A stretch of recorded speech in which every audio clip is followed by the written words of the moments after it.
In its continuing series on the transcendental life of Lord Chaitanya Mahaprabhu and his intimate devotees, Radio Krishna now presents a story about a great saint, namely Haridasa Thakura. The material has been derived from the books Sri Caitanya Caritamrta by Krishna Das Kaviraj and Chaitanya Bhagavat by Vrindavan Das Thakur, and was excerpted from the book The Holy Name by Raghava Chaitanya Das. Your narrator is Amal Bhakta Das. And now the Pastimes of Haridasa Thakura.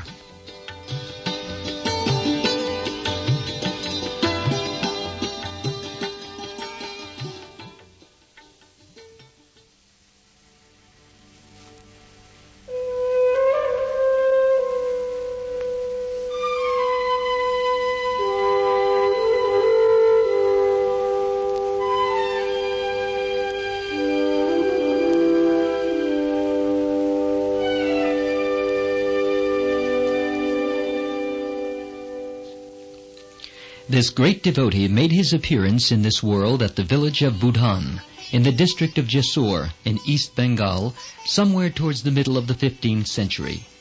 It is roughly estimated that he was born 30 to 35 years prior to the advent of Lord Chaitanya Mahaprabhu.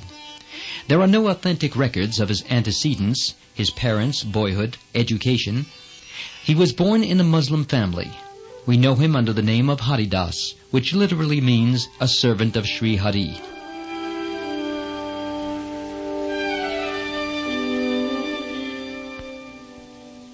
Though born of a Muslim family, he possessed an inexplicable aptitude for taking the name of Lord Krishna. Hence, violating the rules of Muslim society, he incessantly repeated Lord Krishna's name. He felt it was the sole support of his life. Having lost all attachment to worldly life, even when very young, Haridasa Thakura left his native village. He came to another village, Benapole, in the same district, and took up residence in a small solitary cell situated in a forest. He spent the whole of his time in repeating loudly the name of Lord Krishna.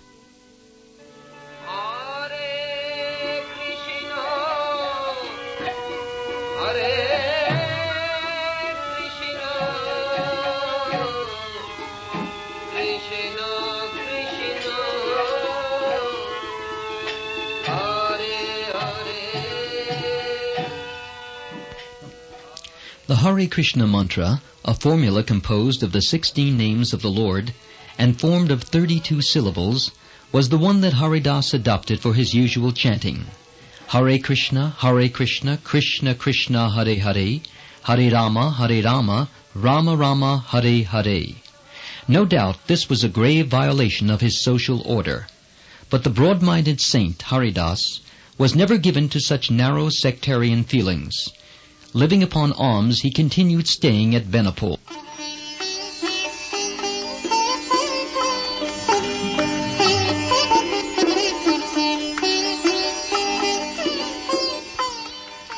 Though a genuine saint, the great Haridas could not escape the scathing criticism and vilification of a section of the people there. Their actions and expressions were such that one is forced to believe that such persons are born in this world only for this purpose. The very sight of Haridasa Thakura kindled wrath in their hearts, which went on burning with wild flames.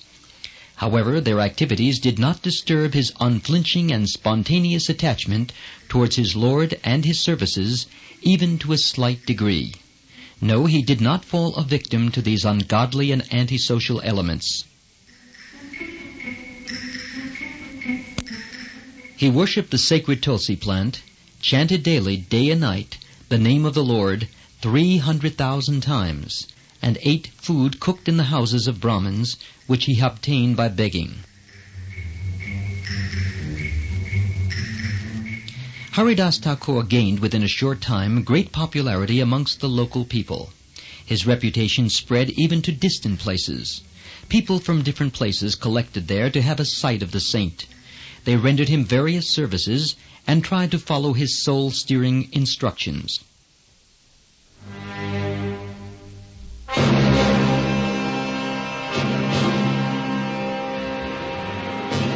The enemies of Haridas could not tolerate the increasing influence that he was gaining day by day.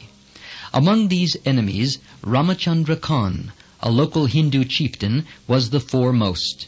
He was puffed up with the vanities of wealth and a following. He was an uncompromising atheist, a terrible hater of devotion, and a noted leader of a group of skeptics. He became very jealous of Haridasa Thakur and his reputation in the village and near about. He wanted to bring discredit to the noble character of the great Haridas.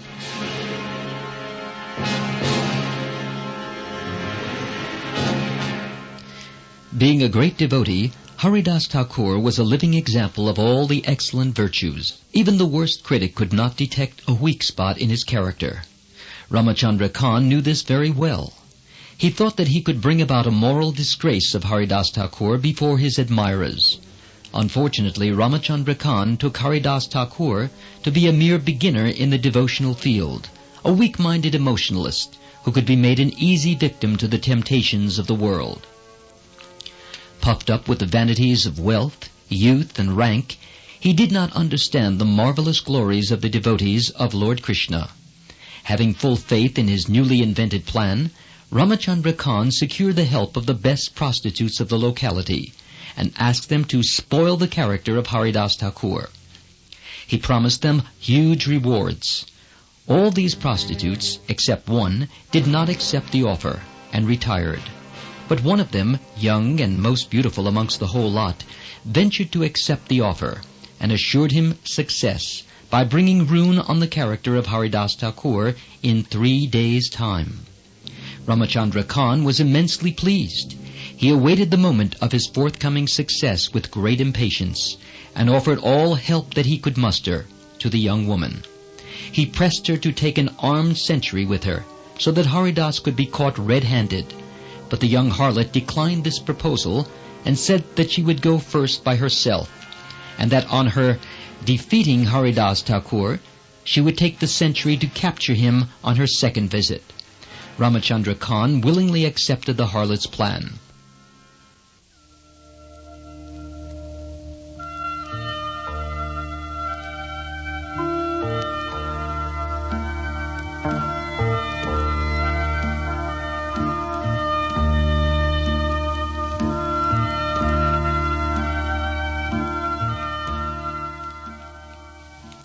The young harlot started on her great adventure. She made a selection of the best costumes and, putting them on, reached the solitary cell of Haridas. It was an opportune time. The sun had set on the western horizon. The solitary cell of Haridasa Thakur, surrounded by forest and the approaching darkness, appeared lonelier than ever before. An extraordinary calm, surcharged with the holy atmosphere, prevailed both inside and outside the hut of Haridasa Thakur, who remained totally lost in the eddies of transcendental bliss. He was chanting incessantly the name of Godhead with deep concentration.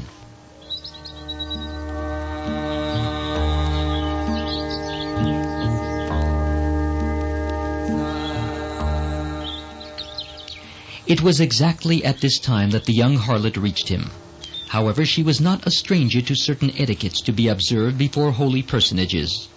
Hence, first she made her obeisances to the sacred Tulasi plant that was grown in front of the hut, and then bowing down to Haridas, she stood there a while. She then slowly sat down at his doorstep. She exhibited her body to Haridas in various gestures and postures, like one mad with sensuous passions. She tried her best to make Haridas a prey to her wishes. She finally requested him, "O holy sir, you are a miracle of beauty and in the prime of youth. Which woman can resist her passions by your sight? I do not feel there is any such lady in the world. I have fallen immoderately a slave to the passions by the sight of your charming appearance. I have no power to check this. If you do not accept me, it will be impossible for me to live."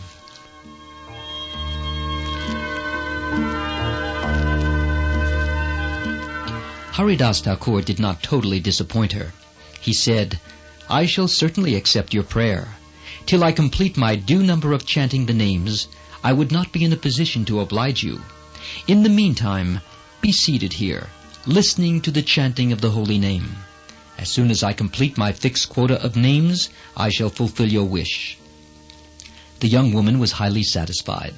She felt that her efforts were sure to yield her a triumph soon, and waited for the moment, listening to the Sankirtan of Haridasa Thakur, who continued his chanting of the holy name till morning.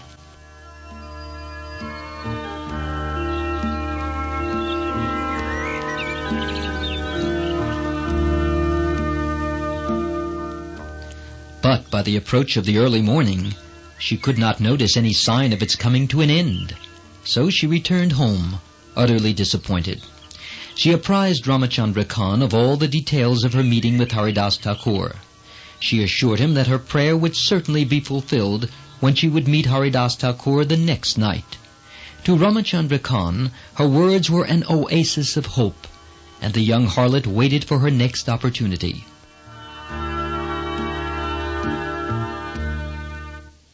On the second day, the young woman, with all fresh hopes of success, reached the solitary hut of Haridas just after sunset. As on the previous day, after bowing down to the sacred Tulasi plant and to Haridasa Thakur, she approached him.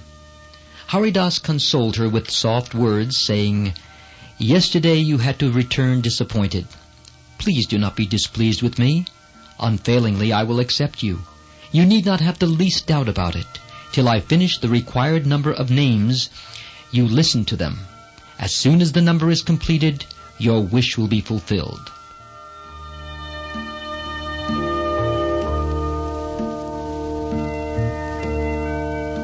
The woman followed the instructions.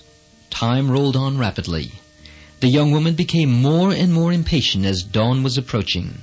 She became restless.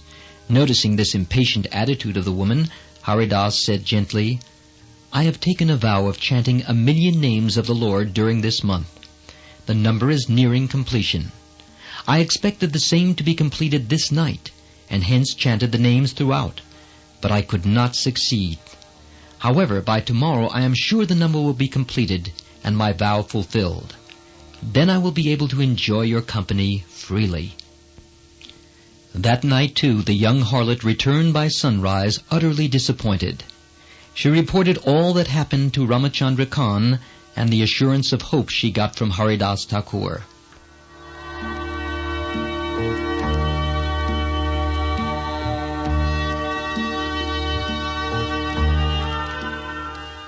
Full of hopes of success in her plan, and with renewed enthusiasm, the harlot reached the lonely hut of Haridasa Thakur on the third night. As on the previous 2 days, she bowed to the sacred Tulasi plant and to Haridasa Thakur, and sat at the entrance of the cell, listening to the chanting of the Hare Krishna mantra, and repeating the same by herself. Haridasa Thakur confirmed his previous assurances, and said that he would definitely complete the number the same night and fulfill her wish. She was happy that she would have her wish fulfilled.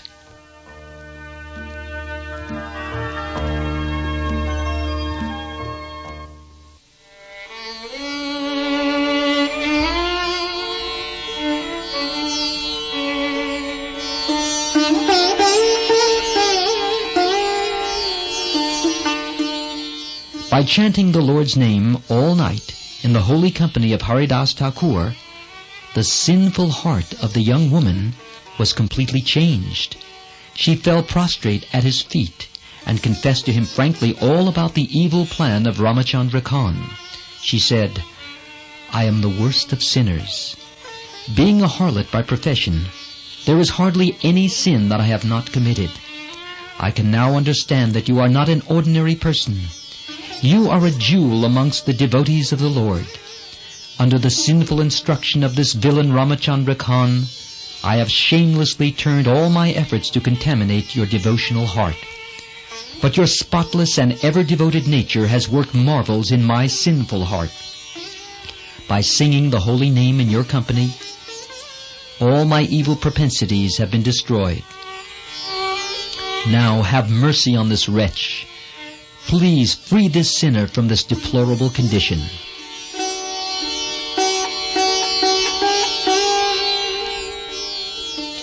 Haridasa Thakur was ever kind and sympathetic to all fallen souls. The sudden metamorphosis of this young prostitute and her truly repenting words moved his merciful heart to pity. He never thought even for a moment of the loathsome activities of this young woman. He pardoned her completely and said, "I am fully alive to all the evil plots of Ramachandra Khan. He knows not what he does. I wish him well. It is only for your sake that I continued my stay in this village for the past 3 days. If not, I would have left the place on the very first day." The young woman before Haridas Thakur was a thoroughly changed person. She no longer saw in Haridas a person who would gratify her sensuous appetites.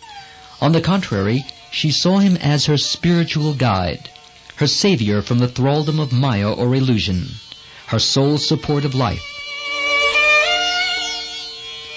She requested him in all humility to enlighten her as to how she could overcome the miseries of this transitory life. She had now proved herself to be a worthy aspirant for spiritual enlightenment. Haridas Thakur was fully convinced of her fitness to receive initiation into the secrets of devotion. He said, "Distribute freely all the wealth that you have to Brahmins. Take shelter in this hut. Chant the holy name constantly and worship the sacred Tulsi plant. In a short time I am sure you will attain the feet of Sri Krishna."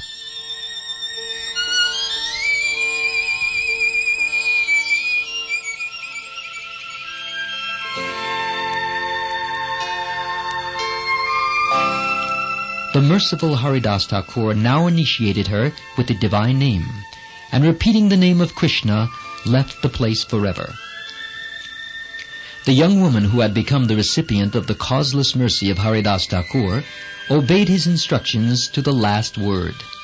By the boundless mercy of her master, she could understand the true position of beauty and wealth in this changing world.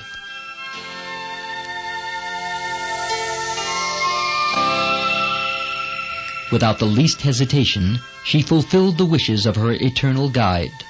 All her wealth was distributed to the Brahmins.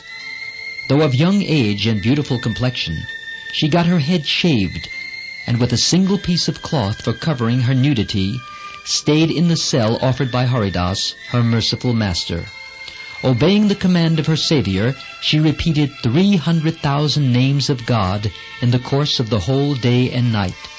She worshipped the Tulsi plant every day unfailingly. Avoiding delicious meals, she was satisfied with uncooked food. Often she resorted to fasts. These methods helped her considerably to have perfect control over all her senses within a short time, and unalloyed love for Krishna sprouted in her pure heart.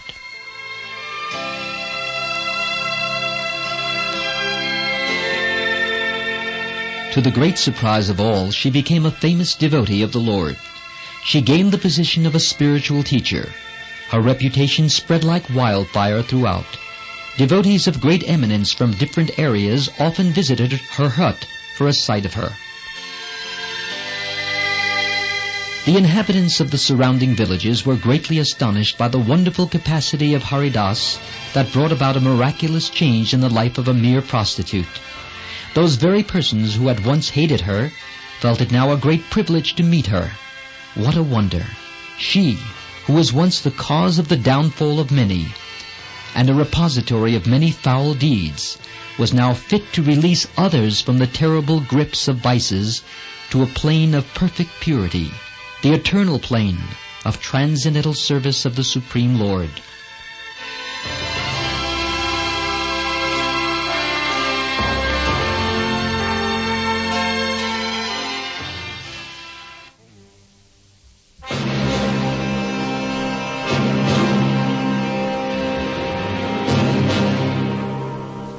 Meanwhile, Ramachandra Khan, who was building castles in the air, had to meet with utter disappointment. He had to pay a heavy price for this crime of his. His cruel heart grew all the more wicked, and his hatred for God and his devotees increased very much. He brought down terrible destruction on himself. The offensive actions made him an irrepressibly arrogant man. He stopped paying regular revenue to the ruler. Hence the Muslim ruler got offended and raided his house. He polluted the place by butchering animals.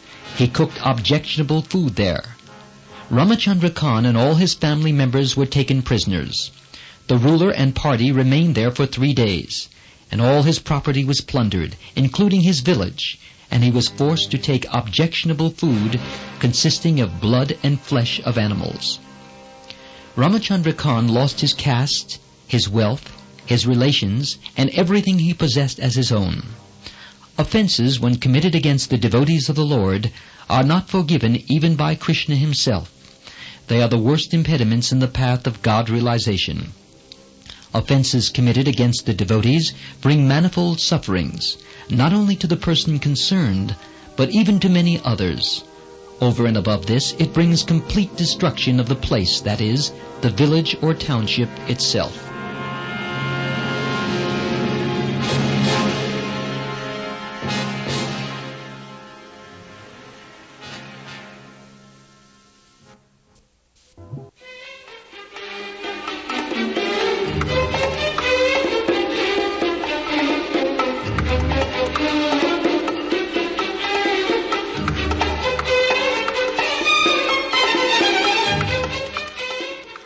For some time, Haridasa Thakur lived at Phulya, a village situated on the banks of the river Ganges, midway between Ranagat and Shantipur, in the district of Nadia, West Bengal.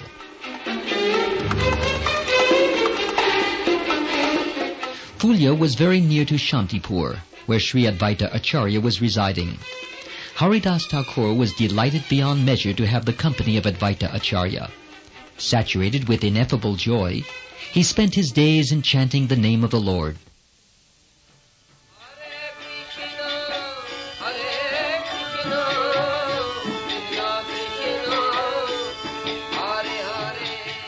Unattached to the mundane objects and undisturbed by the ups and downs of the transitory world, he was swimming in the ocean of transcendental bliss. By the influence of the higher qualities of bhakti, he experienced various moods. He danced, sang, wept, laughed, rolled on the ground. In short, he had all over his body the signs of divine rapture that a highly advanced devotee of Sri Krishna would experience.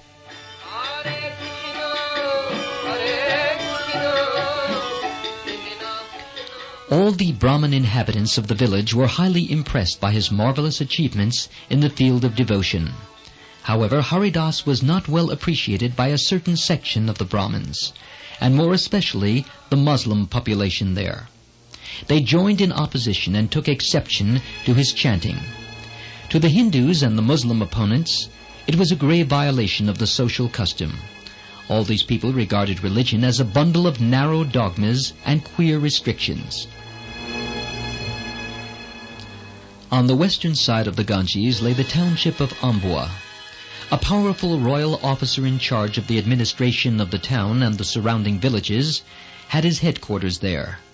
The Brahmin opponents of Haridasa Thakur, who had in them a deep-rooted enmity towards the devotees of the Lord, conspired with the local Muslims and came to a unanimous agreement to punish Haridasa Thakur for creating social disorder. The matter was reported to the Qazi, the Muslim priest, as well as the local administrator, who, after making a thorough investigation of the whole case, decided to bring the matter to the notice of his superior officer, the governor at Ambua. Accordingly, the Qazi himself went to the governor and apprised him of the whole case, and requested him to punish Haridasa Thakur in a fitting manner for his guilt of changing his religion from Islam to Hinduism.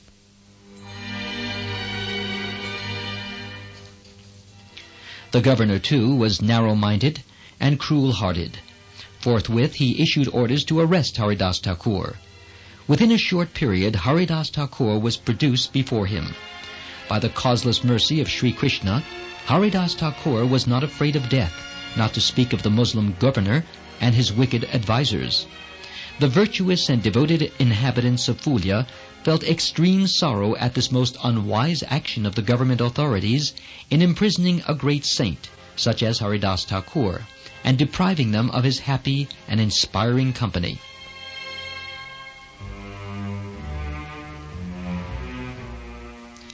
Without the least hesitation, the cruel governor cast him into a prison like an ordinary felon.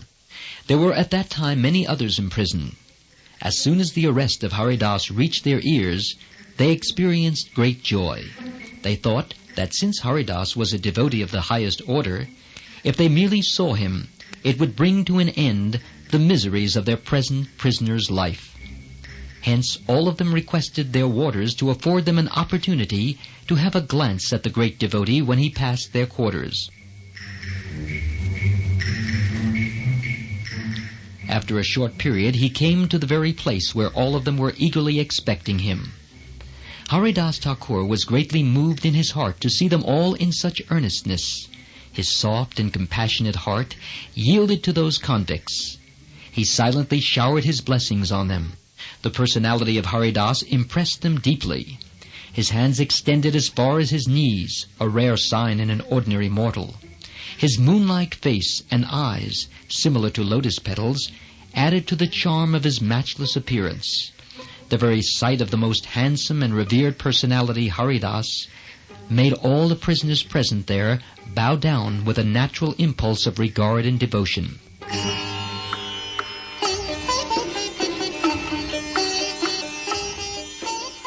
Their feelings had their consequent results.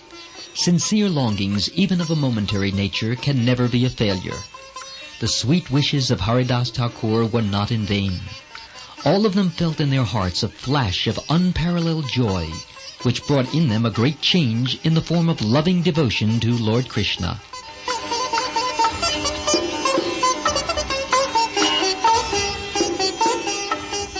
Haridas Thakur, noticing the circumstances in the midst of which they were for the moment, blessed them smilingly thus: God bless you.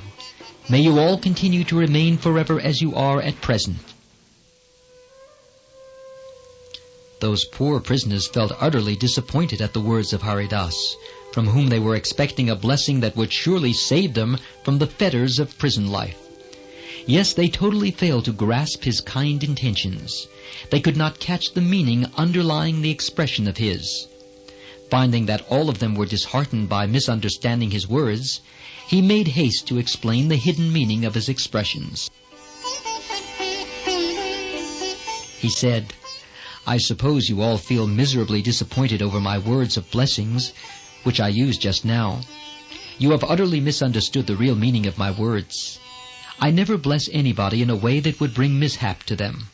If you just try to think deeper, you will surely be convinced of my intention. Do not feel sorry over my words. Let the minds of all of you remain absorbed in Lord Krishna, as is your state at present. This attitude that you are fortunate to have in you now is highly beneficial to you.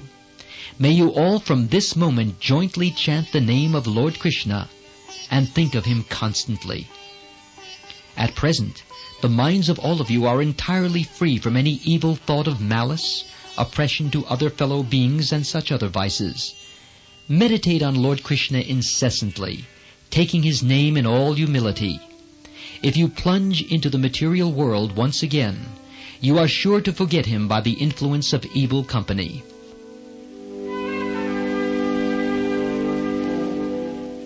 All those offenses from which you are free at present will once again make you a target for their attacks when you mix with the people of this world. That is the invariable nature of the world and its relationship. Understand this as the substance of all that I wish to convey to you. You could not grasp it, and you misunderstood me. I never desired that you should continue to remain in this prison for life, nor did I bless you to that purpose. Forget this transitory world and its fleeting pleasures, and constantly utter the sweet name of Sri Krishna.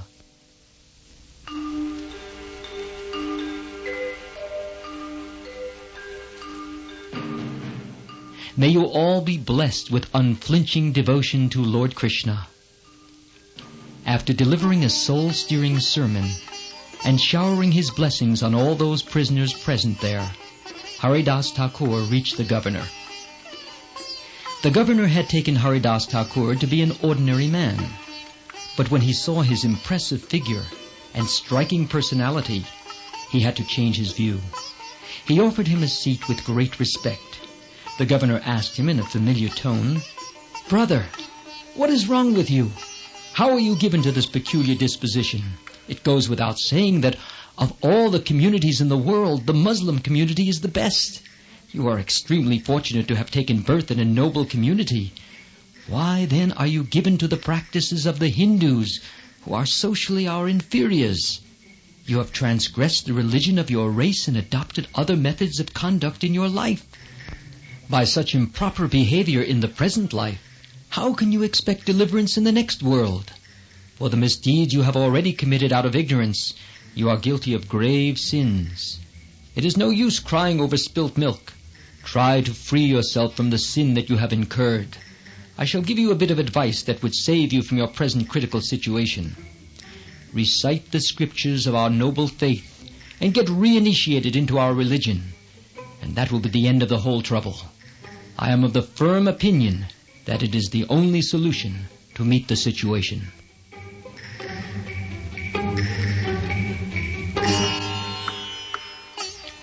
On hearing the words of the governor, Haridasa Thakur burst into laughter, saying, "Wonderful is the illusory power of Lord Krishna. Listen, dear sir, God is one for all. He is the one eternal object of worship without a second, for all, Hindus or Muslims, for young and old, Hindu and non-Hindu, for man and woman. He and He alone is the supreme Godhead. Those ignorant Hindus and Muslims who have no knowledge about the true nature of Godhead are solely responsible for these unpleasant rivalries in religion.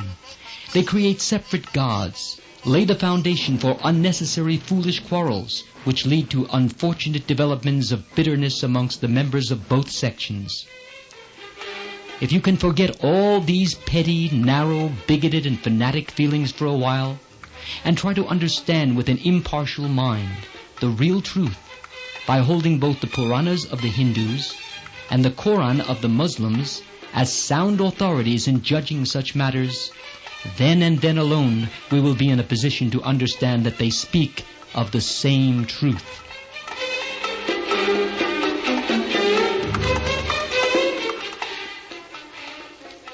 I am acting in the way the Lord has been pleased to guide my mind. The progress of a soul in the service of the Lord entirely depends upon the causeless mercy of the Lord Himself. We advance only to the extent to which He permits us to proceed. Good sir, please judge my case now. If you still feel that I am guilty of any offense, you can punish me.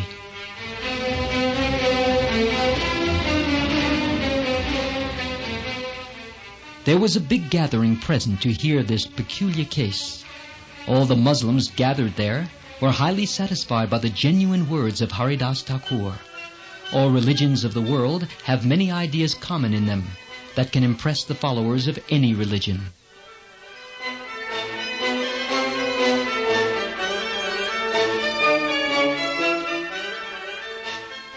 Though Haridasa Thakur could win the hearts of all the persons present there, by his lucid exposition of truth, he could not convince the sinful Qazi. For the Qazi possessed an adamantine heart, with no particle of human kindness in it. He said to the governor, "Let him be punished. This wicked person will mislead many others and ruin their lives. He has denounced our noble religion. The ideal that he has now set up, that is, establishing the prominence of Hindu religion, will unfailingly pave the path for many others in the near future to follow in his footsteps. This will bring total discredit upon the Muslim race.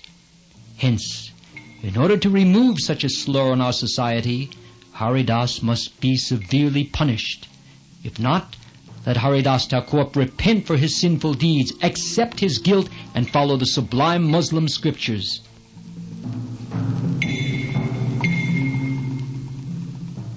A Qazi is a religious authority, and hence his words could not be ignored. So once again, on the appeal of the Qazi, the governor spoke to Haridasa Thakur. "Dear brother, give up the practices of Hindus and come back once again to our fold. Recite our scriptures and be relieved of all these unnecessary worries. This is the only alternative for you now. If not, all the Qazis together will impose heavy punishment upon you. Once again I warn you, In the long run, you will have to repeat our scriptures. Why should you suffer unnecessarily?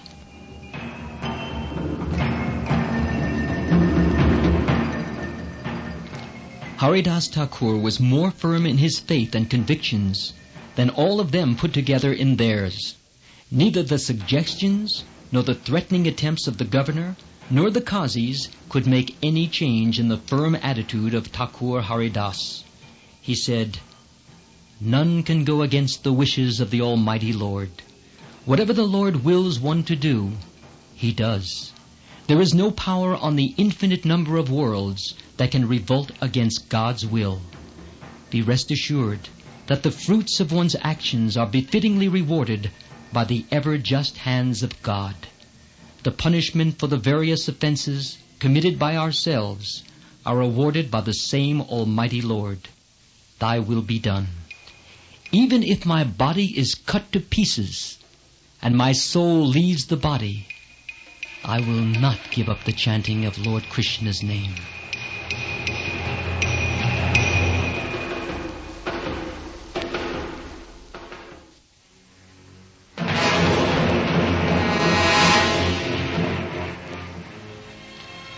The words of Haridas Thakur were like piercing shafts released from a powerful bow. Everyone there was taken by great surprise. The governor felt frustrated in dissuading Haridas. Noticing the strong resolve of Haridas Thakur, he asked the qazis, "Well, what is your next move?" The wicked qazis replied, "Let him be whipped in all the 22 streets of the town. That alone would open his eyes. He will understand the results of his sin committed by taking the name of a Hindu god. Take out his life and have no consideration for him. If he continues to survive even after severe whippings in all the 22 streets, then we shall believe the statement of Haridas Thakur. If he succumbs to the whippings, we are satisfied that he is severely punished for his grave offense."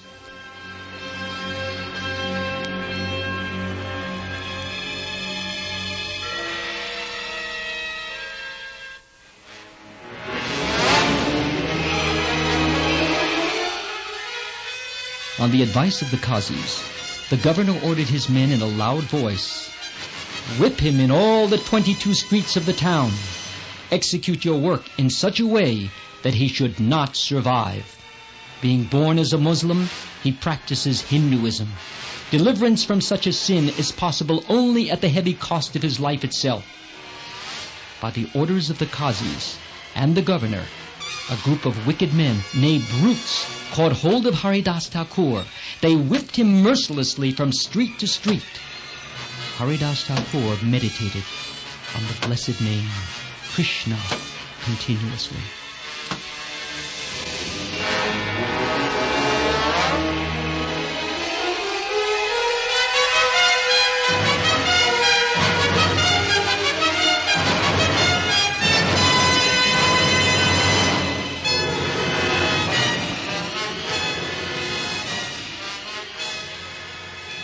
Deeply absorbed in the incomparable joy of the name of Krishna, Haridas Thakur did not feel what was happening to him. He never felt any physical pain at all. The good and pious people of the town were shocked at the sight of this heinous work. They felt greatly grieved at heart. But what could they do?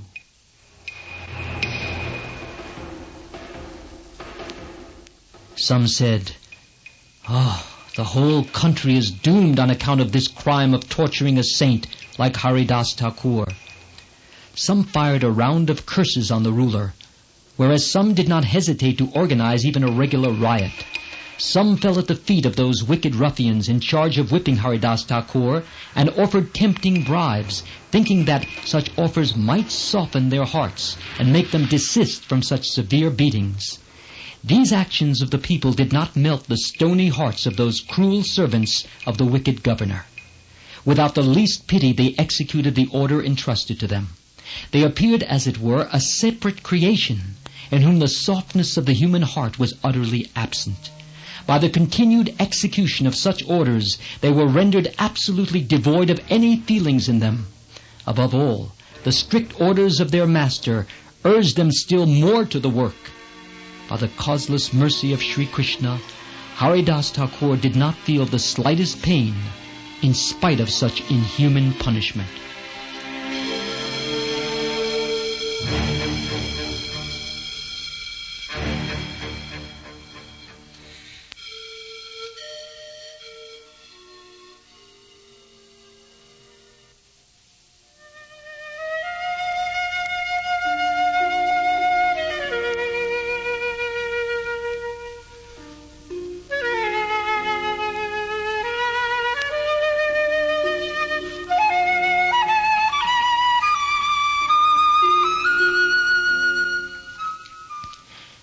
The extraordinary endurance is the infinite virtue of genuine bhaktas.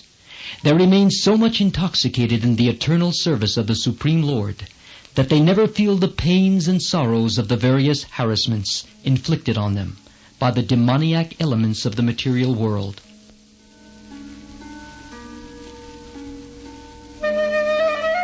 Haridasa Thakur was feeling sorry for those innocent persons who were involved in this terrible crime. He repeatedly prayed to Sri Krishna to shower his blessings on those innocent souls and pardon them for all their offenses. Such wishes for the welfare of even one's enemies could never come out from a selfish man of this world. None except the magnanimous devotees of the Lord, who are free from any prejudice, can cherish such a wish.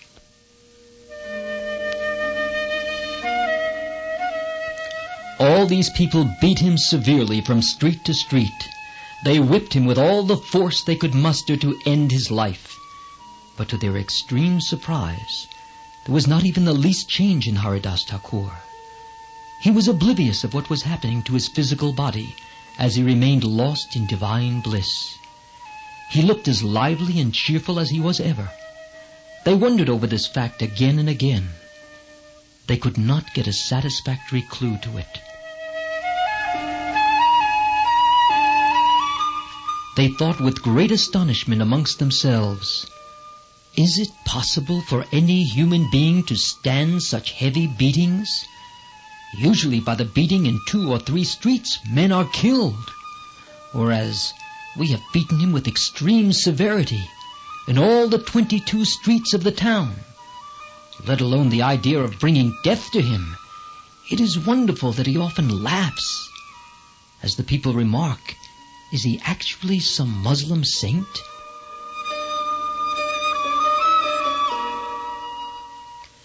Thus thinking, these wicked men said to Haridasa Thakur, "Well, Haridas, you will be the cause of our destruction. It is indeed strange that even such continuous and vehement whippings have not resulted in your death. We have beaten you to our utmost capacity. We are now completely exhausted, and there is no more strength left in us. Still, we are threatened with a heavy punishment if our beatings do not cause your death. Our superior authorities would not trust us. Qazis will certainly get enraged and put us to death for our negligence in executing their orders." On hearing these pitiable expressions of those people, Haridasa Thakur said with a smile, "If by my survival any ill luck befalls you, even after your continuous beating me for long, I am the last person to wish it. Hence, in order to prevent such a calamity, and in your best interest, I shall give up my life now. You need not have the least doubt about it. You may witness it now." So saying, Haridasa Thakur engaged himself in deep concentration of the Supreme Lord. It did not take much time for him to lose world consciousness. Within the next few moments, the great Haridas became absolutely motionless. There was no sign of life on any part of his body. Those ruffians were greatly surprised at this sudden change in Haridasa Thakur. How could those unlucky sinners know about the superhuman powers of Haridas? They took him to be dead. They bore his body and laid it down at the doorstep of the governor's residence. The governor immediately ordered them to remove his body for burial.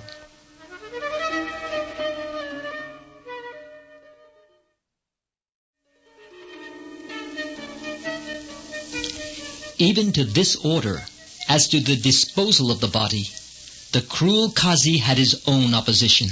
He had his own explanation, which was purely based on his religious belief. He said, if his body is buried after death, he is sure to attain salvation, in spite of his birth in a high family and in a superior faith. He was used to mean acts, hence he must be properly made to pay for the unpardonable sin he has committed. According to the religious belief of this brute of a Qazi, if the body of such a person is buried, he attains everlasting good, whereas if it is thrown in the Ganges, he will suffer endless miseries.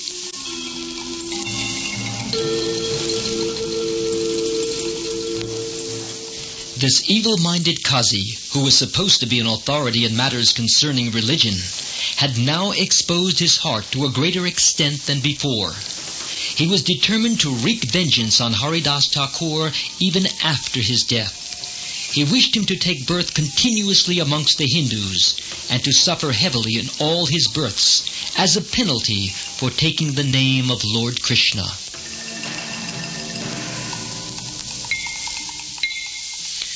On the instructions of the Qazi, his employees lifted the body of Haridasa Thakur to be thrown into the Ganges.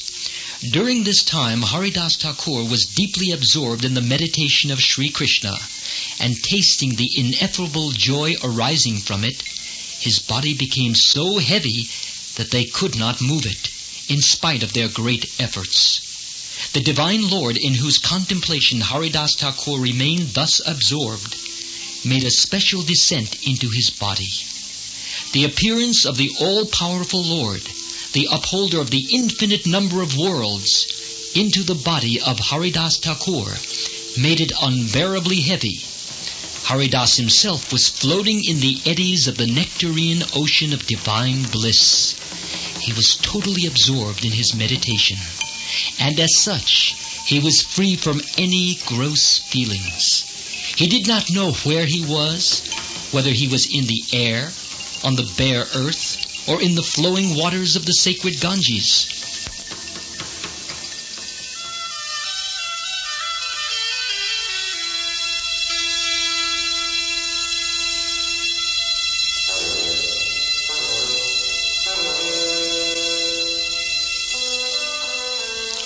Even after a regular struggle to lift the body of Haridasa Thakur by the strongest of the employees, they could not succeed.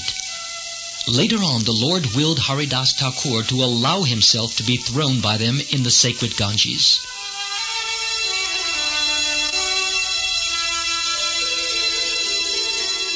He floated in the flowing stream.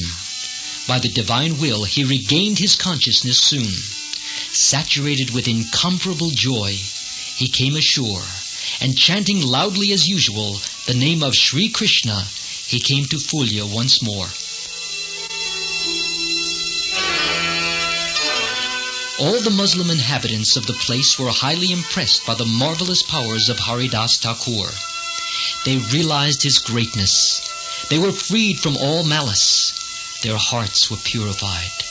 They regarded him as a great saint. They bowed down to him in all humility. By the unaccountable mercy of Haridasa Thakur, all the Muslims there were delivered from the cycle of birth and death.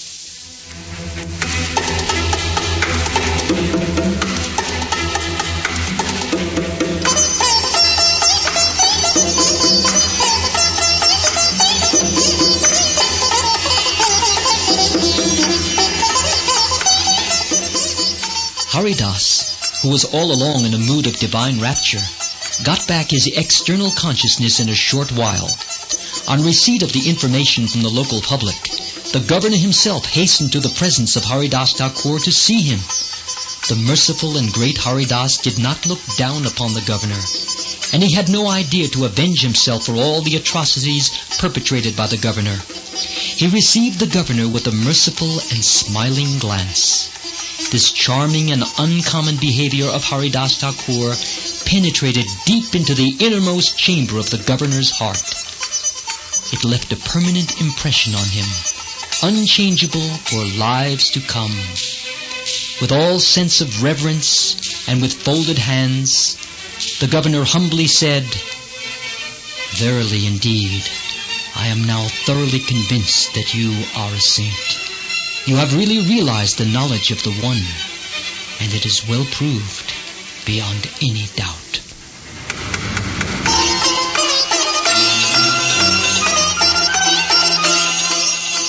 Forget and forgive all my offenses. Everyone is equal in your view. You have neither a friend nor a foe. There is none in all the three worlds who can understand you in your essential nature. You may freely move anywhere at your sweet will. You are at perfect liberty to do so. You may continue to stay at your solitary cell on the banks of the Ganges. Have your own choice. Stay wherever you like and do whatever pleases you. Nothing worldly can bind you.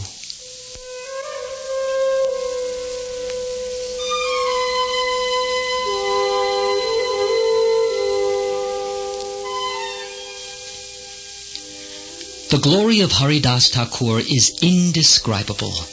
Not to speak of those good-natured inhabitants, the hard-hearted and prejudiced Muslims themselves forgot all the bitter feelings towards him by seeing him.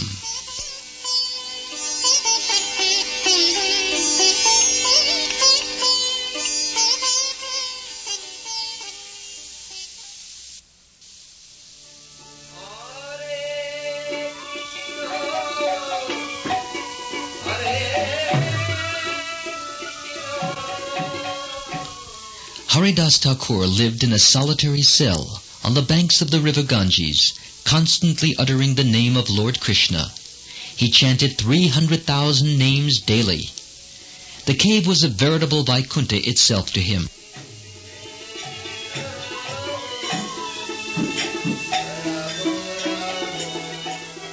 A huge serpent also lived in the same cave. All the visitors to the cave suspected its presence by the unusual burning sensation prevailing there. No living being could stand the burning sensation created by its poison. Haridasa Thakur had a good many visitors every day. None of them could bear the influence of this poison and remain there even for a short while. But to their great surprise, they noticed Haridasa Thakur quite ignorant of this. All the Brahmins put together their heads and discussed amongst themselves, "Why is there so much of a burning sensation in this cave of Haridasa Thakur?" There lived at Fulya many physicians who were adepts in the treatment of snake bites. On receiving information from others, they came and diagnosed the real cause of the burning sensation. Till the arrival of these physicians, none was in a position to locate definitely the origin of such a burning sensation.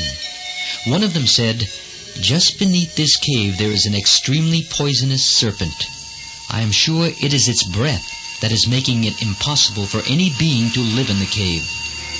May Haridasa Thakur forthwith shift from here to some other place. It is never advisable to live in the company of a serpent which is always cruel by nature. Let us all go to him and earnestly request him to leave the cave without any further delay."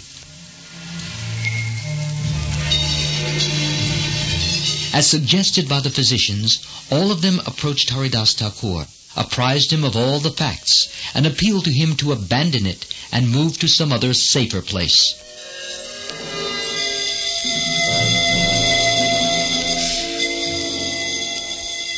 On hearing the suggestions and requests of the Brahmins and the expert physicians, Haridasa Thakur replied, "I have been here for many days.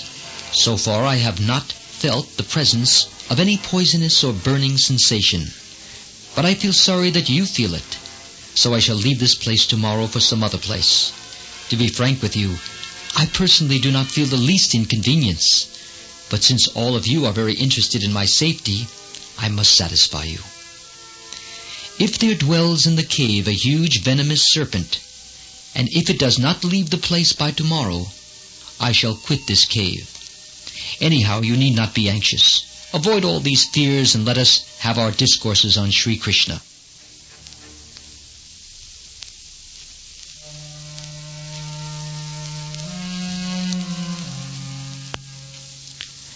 As they were thus engaged in discourses on the transcendental sports and qualities of Lord Krishna, a most wonderful event took place there. On hearing the words that Haridasa Thakur would leave the place, a huge serpent slithered out of its hole and slowly glided away. All who sat there uttered the name of Sri Krishna out of great fear. On the departure of this dreadful serpent, all of them were filled with boundless joy. They were now completely relieved of all their anxieties and fears. The people assembled there could no longer feel any burning sensation. Overwhelmed with wonder at the marvelous power of Haridasa Thakur, the Brahmins there became very much devoted to him. People who are wicked by nature and who feel great pleasure in harming other beings are apt to fall victims to the cruelty of snakes or the ferocious nature of other wilder animals. But even serpents, cruel by nature, do not harm great saints like Haridasa Thakur. Why, they even readily obey all their orders.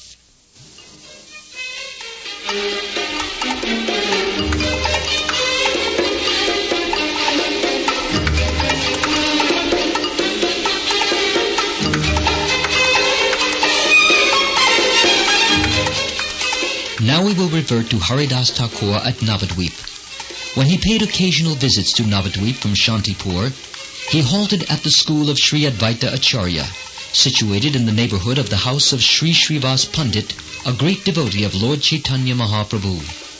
There Haridasa Thakur got in touch with Srivas Pandit and others, and in their company he used to spend his time performing kirtan. At this time, Sri Chaitanya Mahaprabhu was only a small boy, a most wayward boy, busy in his boyish games and funs. But in due course of time, Lord Chaitanya Mahaprabhu, after receiving his initiation at Gaya, manifested devotional ecstasy. The devoted residents of Navadvip, including Advaita Acharya and Haridasa Thakur, felt highly encouraged and greatly delighted. Within a short period, the whole group found in him their savior and came under his banner, accepting him as their accredited leader. The new Sankirtan movement that Lord Chaitanya Mahaprabhu inculcated among his devotees in the house of Srivas Pandit daily met with tremendous opposition from a section of the community. They employed all their resources in stopping what seemed to them a novel religion, which they thought was against the traditions of the Hindu faith, and in harassing the devotees as well. With increasing vigor, they started agitations and planned secret plots to destroy the whole movement. They used filthy language and hurled abuses at the devotees. They even threatened these innocent devotees with dire consequences, including physical violence. Lord Chaitanya Mahaprabhu felt the gravity of the situation. He pitied the deplorable decadence of the religious and moral principles of these people, and the rapid turn of events from bad to worse. He wished to help humanity by popularizing his Sankirtan principles throughout the length and breadth of his vast native town. He organized regular preaching from door to door, and selected for this purpose from amongst his large list of followers Sri Nityananda Prabhu and Haridasa Thakur.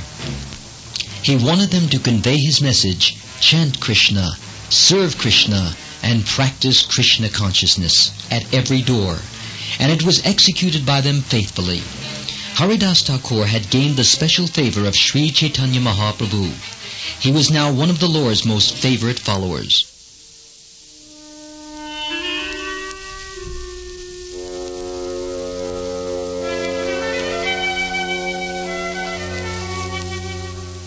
On the day of the grand revelation at the house of Srivas Pandit, Lord Chaitanya Mahaprabhu himself, in the presence of all other devotees, proclaimed the glory of Haridasa Thakur.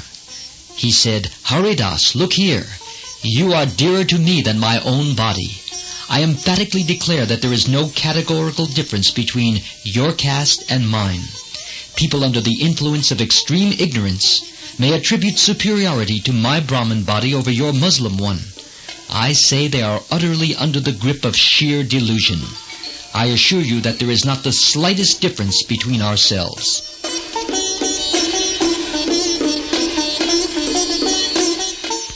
In order to establish the unparalleled glory of bhakti, Lord Krishna, by his inconceivable potency, brings about the destruction of the material body of a bhakta and blesses him with a spiritual body. And this is unnoticed by the materially minded people of the world. But since the process is a hidden secret to the materialists and intellectualists, they still hold the opinion that the devotees belong to a particular caste possessing human bodies like them and are subject to the various reactions of their own actions.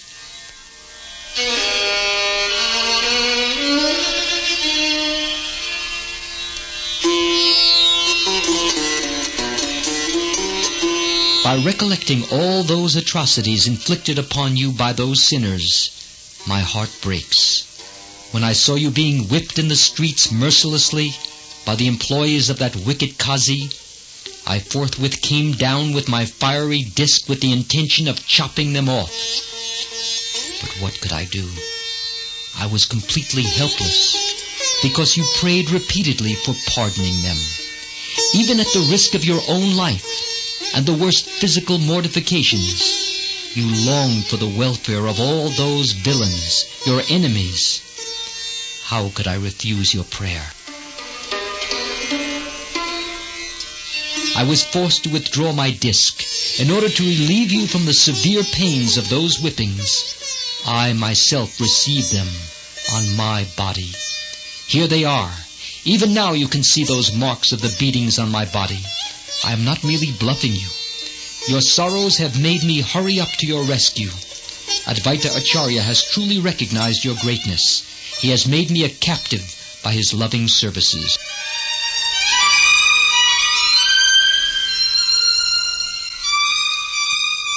By hearing those words from the holy lips of Lord Chaitanya Mahaprabhu, Haridasa Thakur, transported with unbounded joy, fell down unconscious.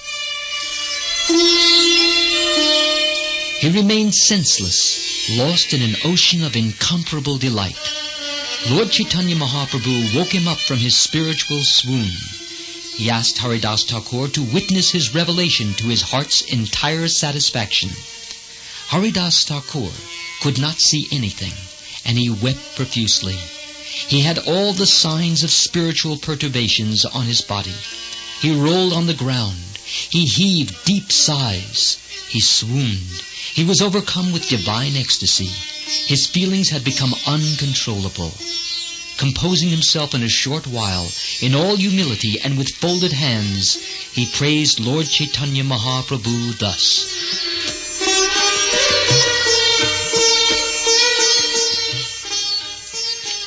O Lord, O Master of the universe, O Savior and Protector of the infinite number of worlds, have mercy upon the sinner. You are my sole support. Bereft of any qualities, a fallen outcast as I am, how can I speak of your infinite excellences? By seeing me, people become sinners, and after touching me, they need a complete bath. It is your solemn promise that you do not neglect even the lowest and smallest of your creations who remember your holy feet, and do not spare even sovereigns if they prove arrogant and ungodly.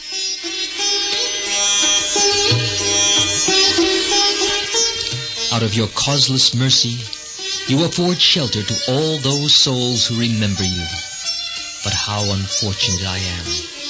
I have not in me even that quality. Words fail me to express the wonderful effect of remembering you. What a marvelous potency it possesses. What a tremendous force it carries. Did you not rescue Draupadi from the terrible grip of the villain Dusasan, who under the orders of his wicked brother, the arrogant Duryodhan, dragged her to a huge assembly of many eminent men, heroes, princes, and ministers, and made a shameless and boastful attempt to remove her clothes?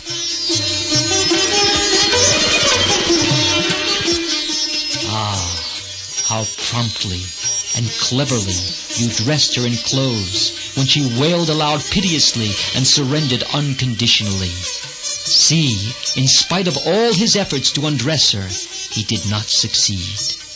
Out of sheer exhaustion and shame, he was compelled to leave the assembly, hanging his head down.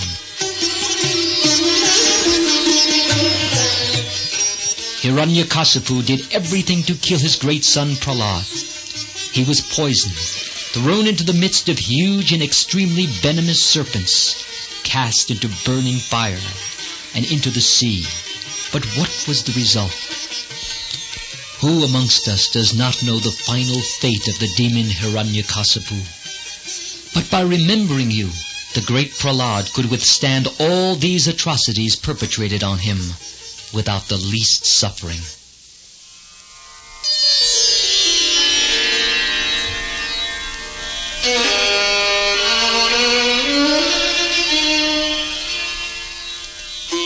In spite of knowing these wonderful effects of remembering you, I am such an unlucky and wretched person, utterly destitute of this great wealth. But, my Lord, you are an ocean of mercy.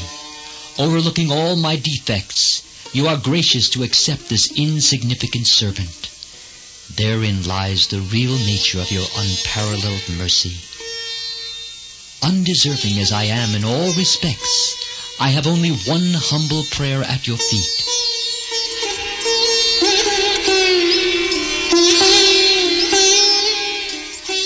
Before he could conclude his words, Lord Chaitanya Mahaprabhu assured him that he would do the maximum in granting all his prayers.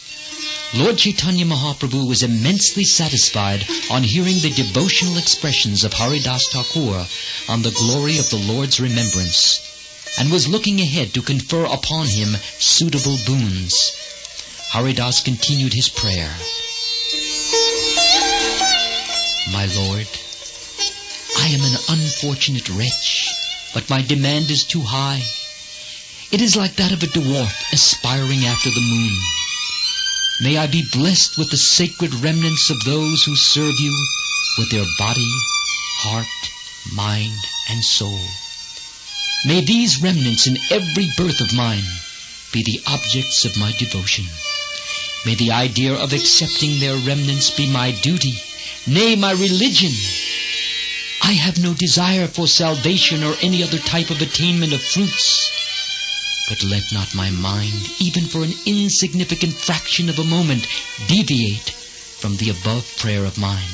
That is, for the sacred remnants of all your favorite servants.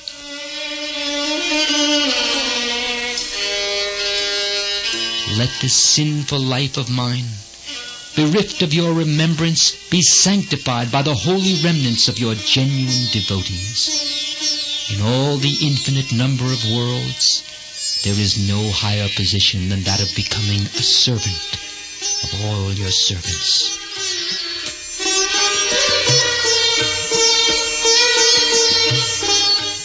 I am highly ambitious. Hence I prayed for the highest position which I do not in fact deserve.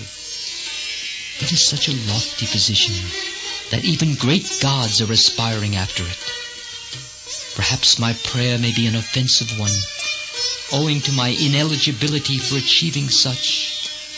O Lord, O Savior of fallen souls, please have mercy to forgive and forget all the offenses of this ignorant and unworthy servant, committed consciously or unconsciously. O my Lord, grant me this favor. Make me a dog and keep me at the house of your devotee.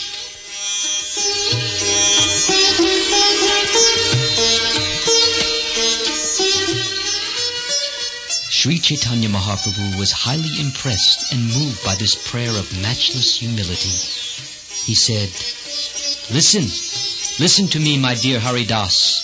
You are a jewel amongst the devotees. He who has gained your company even for a single day, or with whom you had conversation even for a fraction of a moment, would undoubtedly attain me. I promise you this.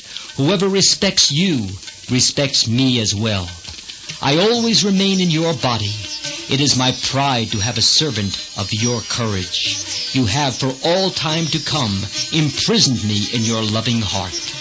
I assure you that you need not be afraid of any offense. Exempted from any offense either towards me or towards my devotees, you are free to carry on your devotional practices.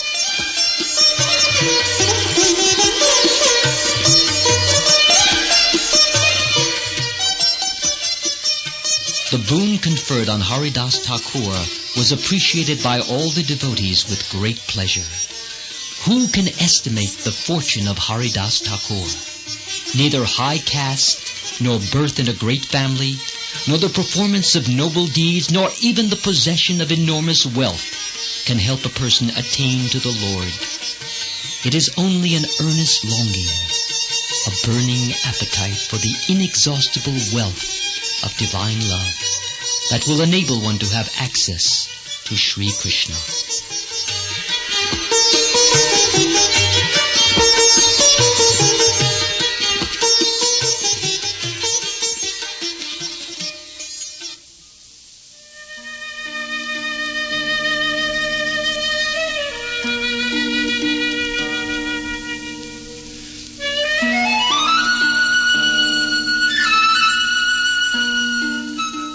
Within a short period after Lord Chaitanya Mahaprabhu settled at Nilachal, Haridasa Thakur reached that place in the company of other devotees from Bengal. Lord Chaitanya Mahaprabhu had strong affection for Haridas. He was extremely delighted to hear the news of the arrival of Haridas and other devotees. All devotees except Haridasa Thakur proceeded directly to Lord Chaitanya Mahaprabhu. He received them all, but Haridasa Thakur was conspicuous by his absence. Lord Chaitanya Mahaprabhu was very eager to meet Haridas, and on inquiry, he received the surprising news that Haridasa Thakur was lying prostrate at a long distance on the road itself. Lord Chaitanya Mahaprabhu immediately sent for him, but Haridasa Thakur preferred to remain away. He said, "I am of a low caste, a most unworthy person. I do not deserve to go to the temple limits. If I am favored with a small space, somewhere inside the garden, close by, I could lead a lonely, happy life by remaining there. I need not touch the servants of Lord Jagannath and pollute them, and thereby stand in the way of their service of the Lord. Hence I prefer to remain apart. This is my humble desire."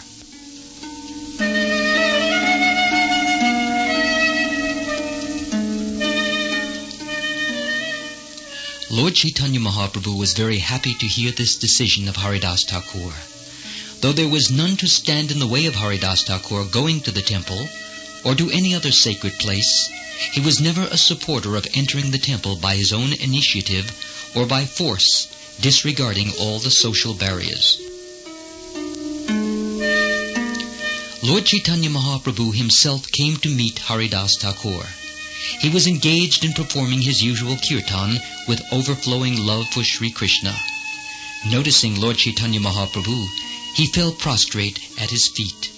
Lord Chaitanya Mahaprabhu, raising Haridasa Thakur from the ground, embraced him with boundless joy, though the latter, out of his characteristic humility, tried to prevent Lord Chaitanya Mahaprabhu from touching him. He said, "O my Lord, pray do not touch this untouchable, this meanest of the beings." Both of them were lost in spiritual rapture, and tears of ineffable joy flowed from their eyes.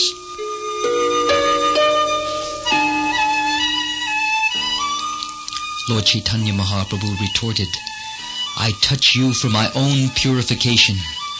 I am not favored with the power to purify others as you are. At all times you are taking bath in all the sacred rivers, and you are ever performing all sacrifices, penances, and charity. Always you are studying the Vedas, and you are purer than and superior to all the so-called Brahmins or sannyasis."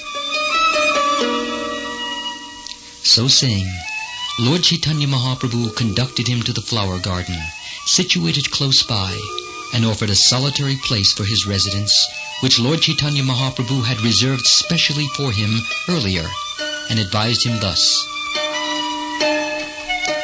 "Make yourself comfortable here. and carry on your devotional practices undisturbed. I shall certainly meet you daily. Bow down to the disk of the temple of Sri Jagannath from here. I shall make daily arrangements to send you Mahaprasad, food blessed by Krishna. Haridasa Thakur carried out the advice of Lord Chaitanya Mahaprabhu to the letter. One day, with great joy, Govinda, the personal attendant of Lord Chaitanya Mahaprabhu, came to Haridasa Thakur with Mahaprasad from Lord Jagannath's temple. To the surprise of Govinda, Haridasa Thakur lay still on his bed, a rare thing at that time of the day. He was chanting the holy name in a low voice and very slowly. Govinda said, "Kindly get up and have your prasad." Haridasa Thakur replied that he would observe a fast on that day, as he could not complete his usual quota of names of God to be chanted.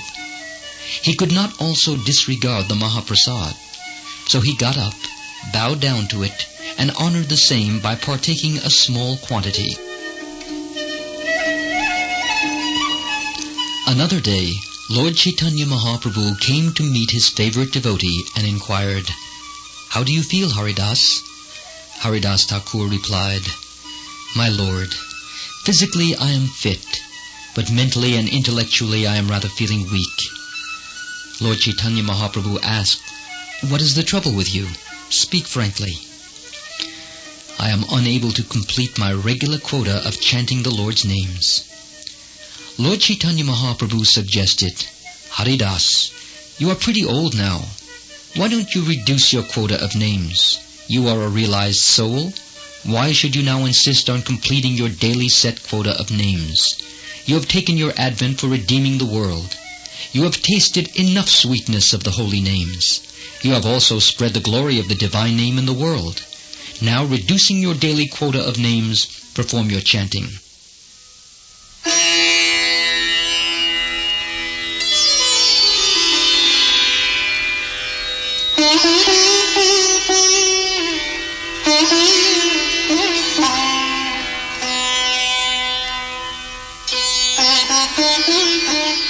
Haridasa Thakur said, "Pray hear the humble request of this unworthy servant.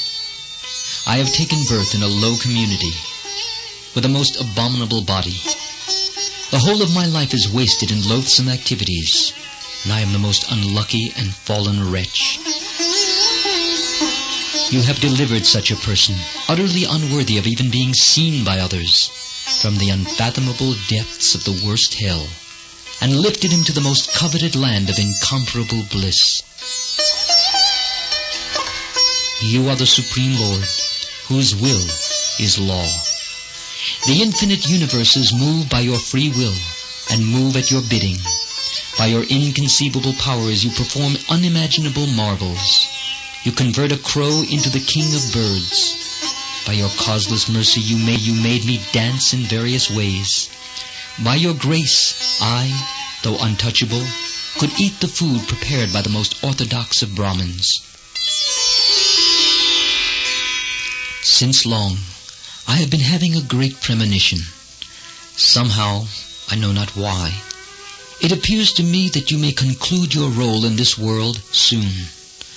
Oh, my Lord, be merciful to save me from that most heart-rending scene. I shall not be able to bear it. Let me be permitted to breathe my last before you leave this world. Holding your lotus feet on my breast, my eyes gazing on your moonlike face, and my tongue uttering your name, Sri Krishna Chaitanya, I yearn to give up my life. If you are gracious to me, O embodiment of kindness, have the mercy to grant me this favor. Let this blamable body of mine fall before you. Please, fulfill the long-cherished desire of this insignificant servant."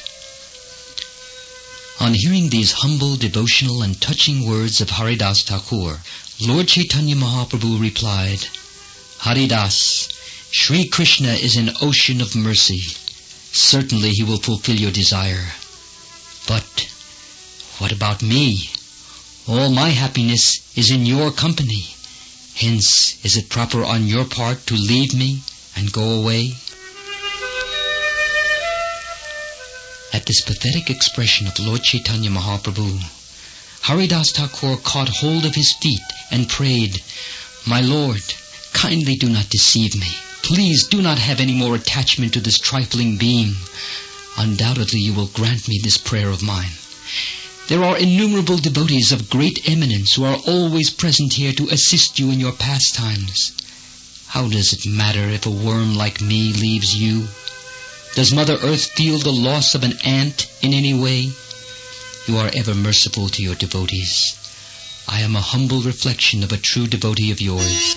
Have mercy and fulfill my prayer."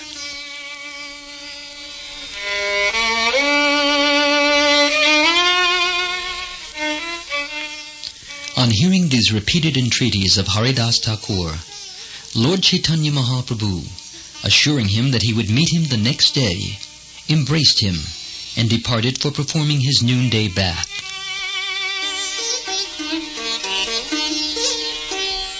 The next morning, after paying respects to Lord Jagannath, Lord Chaitanya Mahaprabhu visited Haridas Thakur early in the morning, accompanied by all his devotees.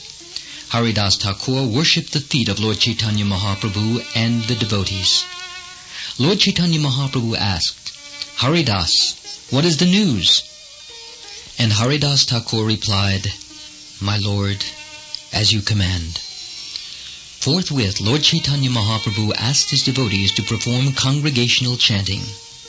Prominent devotees like Svarup Damodar, Bhakveshvar Pandit, Ramananda Rai, and Sarvabhauma Bhattacharya joined the Sankirtan.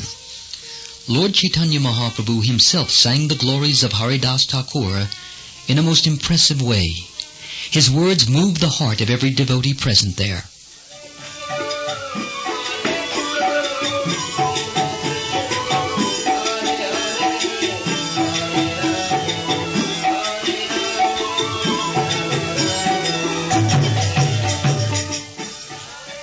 Haridas Thakur was now convinced that the merciful Lord would grant his prayer, and that he must avail himself of this great opportunity for fulfilling his long-cherished desire. Haridas Thakur accordingly requested Lord Chaitanya Mahaprabhu to take his seat exactly in front of him. Lord Chaitanya Mahaprabhu did so. Haridas Thakur fixed his eyes on the face of Lord Chaitanya Mahaprabhu, as bees remained fixed on a lotus petal. He clasped both the feet of Lord Chaitanya Mahaprabhu to his bosom, took the foot dust of all the other devotees on his head, repeatedly uttered the name of Sri Krishna Chaitanya, and drank the nectarine beauty of his moon-like face. With the holy name in his mouth, the great Haridas Thakur breathed his last.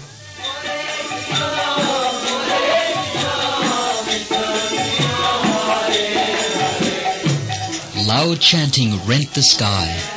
Lord Chaitanya Mahaprabhu, transported with spiritual ecstasy, became extremely uncontrollable. He lifted up the body of Haridas Thakur and danced in spiritual rapture. Every other devotee present there could experience an irresistible inspiration.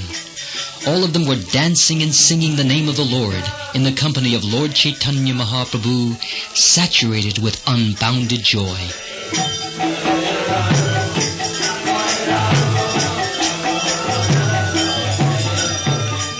After performing Sankirtan for some time, they placed the body of Haridas Thakur in a specially decorated palanquin and took out a great procession amidst loud chanting of the holy name.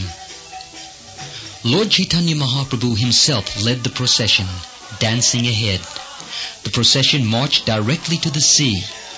There the body of Haridas Thakur was given a bath. While doing so, Lord Chaitanya Mahaprabhu declared, "The sea has become a great holy place from today." Since then, that bathing ghat of Haridas Thakur is considered to be a holy spot in the sea at Puri.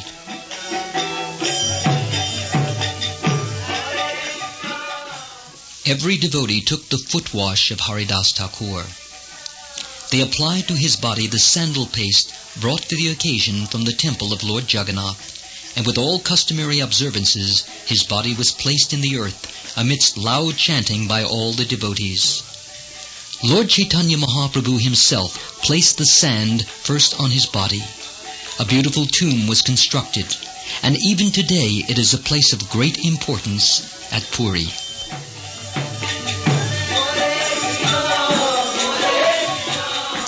The party of devotees headed by Lord Chaitanya Mahaprabhu, after performing Sankirtan for some time, circumambulated the tomb and came to the gate of Lord Jagannath's temple.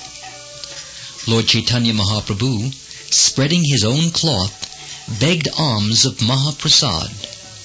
Everyone dealing with the Mahaprasad gave wholeheartedly whatever quantity they could afford. Within a short interval, a huge quantity of Mahaprasad was collected, and a grand feast was given. Lord Chaitanya Mahaprabhu, with his own hands, served Mahaprasad sumptuously to one and all. On completion of honoring Mahaprasad, he presented to all the devotees garlands and sandal paste, and showered boons on all those who partook of the function. He assured them of the attainment of seeing Lord Krishna soon, as a result of seeing Haridasa Thakur. He said, Lord Krishna, by his causeless mercy, favored me with his company. Lord Krishna's will is independent. He has deprived me today of Haridasa's company. When Haridas willed that he must leave the world, how could I keep him here? By his sweet will, he left the world, as did the great Bhishma of hallowed memory. Haridas was the crest jewel of the world. By his departure, the earth is devoid of her treasure.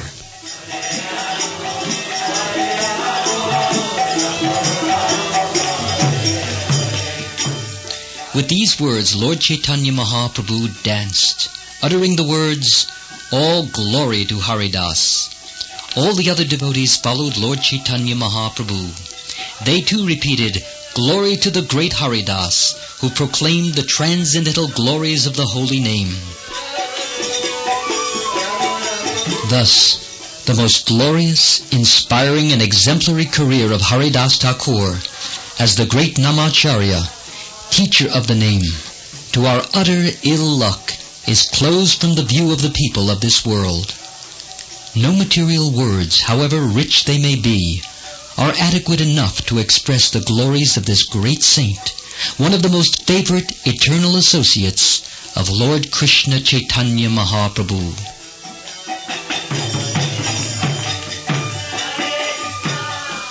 All glories to Haridasa Thakur. All glories to the great mantra of salvation, the Hare Krishna Maha Mantra, which he chanted continuously. And all glories to all the devotees of the Lord, who chanted regularly, purifying the world of its illusions and ignorance. Hare Krishna, Krishna Krishna, Hare Hare. Hare Rama, Rama Rama, Hare Hare. Krishna, Hare Hare.